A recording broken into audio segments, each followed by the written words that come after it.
Friends, आप सभी का स्वागत करता हूं आपके अपने मोबाइल चैनल पर। मैं हूं कमलेश। फ्रेंड्स, आज के इस वीडियो में आप सीखेंगे सम फंक्शन के साथ इंडेक्स फंक्शन का यूज करना। यहां पर एक डेटा मैंने यहाँ बना रखा है जहां पर आप देख रहे हैं कि प्रोडक्ट नेम है, कस्टमर है और उनकी सेल है यहाँ पर 2011 से लेके 2014 तक। तो यहाँ पर सम जब हम करते हैं किसी भी डेटा का तो उसके लिए हम नॉर्मली सम फंक्शन को यहाँ पर यूज करते हैं। लाइक इस तरह से कि हमने अगर सम करना है किसी कॉलम का तो हम इसको रैंडमली यहाँ पर सम इस तरह से करते हैं तो ये सम हमें अमाउंट यहाँ पर मिल जाता है। लेकिन मैं आपको आज बताऊंगा कि अगर आप सम फंक्शन के साथ इंडेक्स फंक्शन को यूज करोगे तो इंडेक्स फंक्शन क्या करता है कि पोजीशन के हिसाब से जो भी आप उसको कॉलम या रो का नंबर देंगे तो उसके हिसाब से आपको आउटपुट निकाल के उसका देगा। तो बहुत ही मैजिकल चीज़ आपको बताने वाला हूँ, तो शुरू से अंत तक इस वीडियो में बने रहेगा। और अगर वीडियो आपको अच्छा लगे तो प्लीज़ इसको आप लाइक करें, शेयर करें और चैनल को भी सब्सक्राइब जरूर करें। तो फ्रेंड, जैसे मैंने आपको बताया कि यहाँ पर कोई प्रोडक्ट है मेरे पास और उनके यहाँ पर कस्टमर के हिसाब से 2011 से लेके 2014 तक की हमारे पास सेल है। अब यहाँ पर जो इंडेक्स फंक्शन है उसके थ्रू आप क्या कर सकते हो, सम के साथ जब आप इंडेक्स को यूज करेंगे तो यहाँ पर आप कॉलम के हिसाब से भी किसी एक कॉलम का सम निकाल सकते हो और रो के अकॉर्डिंग भी। तो कैसे होगा, तो सबसे पहले मैं आपको बताऊंगा कि अगर आपको कॉलम के हिसाब से किसी का सम करना है विद इंडेक्स फंक्शन के साथ आप कैसे करेंगे। तो चलिए स्टार्ट करते हैं। तो सबसे पहले हम यहाँ टाइप करेंगे सम ब्रैकेट ओपन। तो यहाँ पर नंबर, तो सम तो हमने, अब सम हम क्यों यूज कर रहे हैं, क्योंकि हमें यहाँ पर किसी कॉलम को यहाँ पर सम करना है तो इसके साथ हमें यूज करेंगे इंडेक्स। तो इंडेक्स जब आप यूज करेंगे ये आपसे पूछेगा एरी। अब एरी में आपको सेलेक्ट कर लेना है डेटा इस तरह से। डेटा सेलेक्ट करने के बाद तो यहाँ पर जैसे मैं अभी आपको बता रहा हूँ कॉलम के हिसाब से, तो यहाँ पर आप रो नंबर को यहाँ पे 0 रख देंगे। ये रो मैं तब यूज़ करूँगा जब मैं आपको रो के हिसाब से उसका सम निकालना बताऊँगा। तो यहाँ पर हम 0 रखेंगे, कॉमा। अब यहाँ पर है कॉलम नंबर। तो कॉलम नंबर मीन्स आपको जिस कॉलम का यहाँ पर सम करना है उसका आपको यहाँ पर नंबर लिखना है।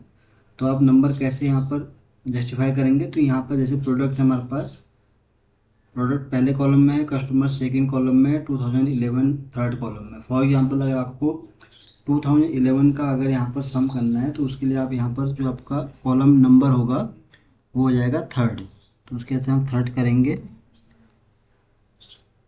कॉमा, थर्ड करेंगे और इसको आप क्लोज कर देंगे, इंटर।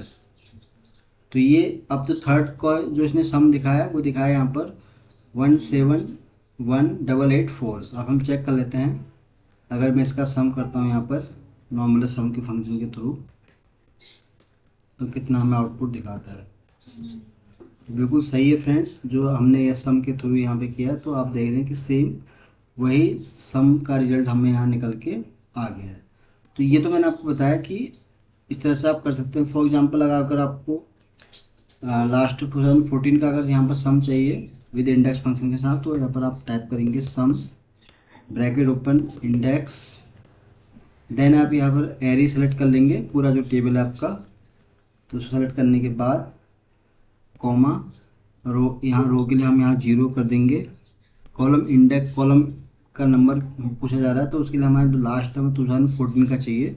तो उस केस में हमारा जो प्रोडक्ट है पहला column first, second, third, fourth, fifth and six. तो यहाँ पर आपको 6 टाइप करना है और ब्रैकेट क्लोज। देखिए इसका भी यहाँ टोटल आ गया 2014 का। तो इसका अगर मैं टोटल करूँ यहाँ पर विद सम फंक्शन के साथ, देखिए सेम यही है जो मैंने आपको यहाँ पर बताया। तो ये तो मैंने आपको बताया कि अगर कॉलम के हिसाब से अगर आपको सम निकालना है तो उसको आप कैसे यहाँ पर निकाल सकते हैं। अब हम यहाँ पर बात करेंगे रो का। अगर हमें कॉलम सम चाहिए, फॉर एग्जांपल यहाँ पर जैसे रो का डेटा हमारे पास 4th रो से लेके स्टार्ट है और यहाँ पर है 27 रो तक। तो अगर किसी एक रो का अगर आपको सम निकालना है तो कैसे उसको आप यहाँ पर निकालेंगे। तो उसके लिए आपको फंक्शन वैसे ही ट्राई करना है जैसे मैंने आपको बताया। सम ब्रैकेट ओपन, फिर आपको यहाँ पर इंडेक्स, फिर यहाँ पर एरी सेलेक्ट कर लेना है आपको।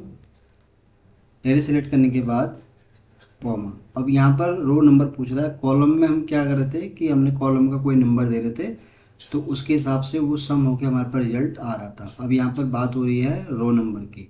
तो रो नंबर में केसेस में फॉर एग्जांपल अगर प्रोडक्ट फर्स्ट रो में है और ये जो पहला है एंटोन जो कस्टमर है उसका अगर आपको सम करना है तो उसके लिए आपका यहाँ पर रो नंबर आ जाएगा 2। तो इसी तरह से आप कोई भी रो का यहाँ पर टोटल निकाल सकते हैं। तो फॉर एग्जांपल जैसे मैं यहाँ पर थर्ड रो की बात कर रहा हूँ जो कि बक्स का है कस्टमर, इसका मुझे अगर यहाँ सम चाहिए तो उसके लिए मेरा जो रो का नंबर होगा वो विद हेडर के साथ फर्स्ट सेकंड एंड थर्ड। तो यहाँ पर थर्ड हम टाइप करेंगे कॉमा। अब कॉलम नंबर यहाँ आपको नहीं रखना है क्योंकि कॉलम के लिए हम यहाँ पर कॉलम का टोटल नहीं कर रहे हैं, हम यहाँ पर कर रहे हैं रो का। तो उस केस में कॉलम यहाँ पर हो जाएगा 0 ब्रैकेट क्लोज। तो ये आउटपुट निकल के आया है 18713। अगर मैं इसको इस तरह से यहाँ पर सम करता हूँ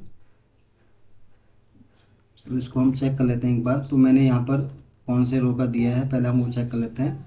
तो हमने थर्ड रो की बात की है यानी कि इसकी। तो उसके लिए अगर हम इसको करें कैलकुलेट यहाँ पर सम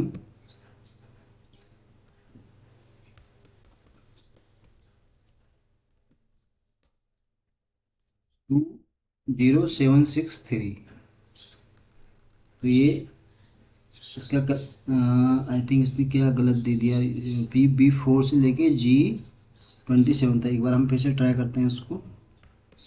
सम sorry sum bracket open index then row हो जाएगा हमारा ये वाला कोमा। रो नंबर हमें लेते हैं फॉर एग्जांपल थर्ड की बात कर रहा था मैं, थर्ड कोमा 0। तो यहाँ पर कैलकुलेशन कुछ गलत बता रहा है तो इसको चेक कर लेते हैं क्या इसमें मिस्टेक है। अब इसी तरह अगर मैं 4 करता हूँ इसको तो यहाँ पर 4 की जो आ रही है, अच्छा तो यहाँ पर जो कैलकुलेशन है वो सही है क्योंकि मैं इसको गलत कर रहा था। अगर हम बात करें तो यहाँ पर है फोर्थ रो। तो फोर्थ रो में क्या है, जो हमारा डेटा है वो यहाँ से हो रहा है काउंट। तो इसको हम यहाँ से अगर देखें तो फोर्थ में है ये वाला बॉटम वाला कस्टमर। इसका अगर हम यहाँ कैलकुलेशन करें तो बिल्कुल सही है 19643। यानी कि इससे क्या हो रहा है कि जो शुरू में हम क्या है यहाँ हेडर के हिसाब से इसको काउंट कर रहे थे, लेकिन ये जो फंक्शन है ये आपको जहाँ से वैल्यू इसको दिख रही है तो उसके हिसाब से आपको यहाँ पर ये उसका रिजल्ट दे रहा है। तो जैसे मैं थर्ड का बता रहा था आपको इस वाले का, तो इसका टोटल आ रहा था हमारे पास 18713। अगर मैं इसको थर्ड करता हूँ यहाँ पर बिल्कुल सही है 1873। यानी कि रो के केस में यहाँ पर जो हेडर है उसको ये यहाँ पर सम में नहीं करेगा कैलकुलेट, उसके बाद की जो अगला रो है उसको ये यहाँ पर टोटल में कैलकुलेट कर रहा है। एक बार इसको फिर से हम समझ लेते हैं। तो यहाँ पर आपको सम यूज करना है देन इंडेक्स ब्रैकेट ओपन। तो ये एरिया आपको सेलेक्ट कर लेना है इस तरह से। सेलेक्ट करने के बाद देन रो नंबर। तो जैसे अगर आपको यहाँ सेकंड रो का अगर चाहिए बॉक्स का कैलकुलेशन चाहिए तो उसके लिए सेकंड रो हो जाएगा आपका 2 कॉमा, क्योंकि हम कॉलम का टोटल नहीं कर रहे हैं तो उस केस में हम यहाँ 0 रखेंगे और इंटर प्रेस। तो इसका टोटल आया है 20713। अब इसको हम ऐसे चेक कर लेते हैं सेकंड वाले में। तो बिल्कुल सही है 20763। मैं कैलकुलेट करके दिखाता हूँ, शायद आपको डिस्प्ले नहीं हो रहा होगा। तो सम कर लेते हैं इसको हम सेकंड वाले को। तो बिल्कुल सही है। तो ये मैंने आपको दोनों बताया फ्रेंड्स, सम के साथ इंडेक्स फंक्शन को कैसे आप यूज कर सकते हैं।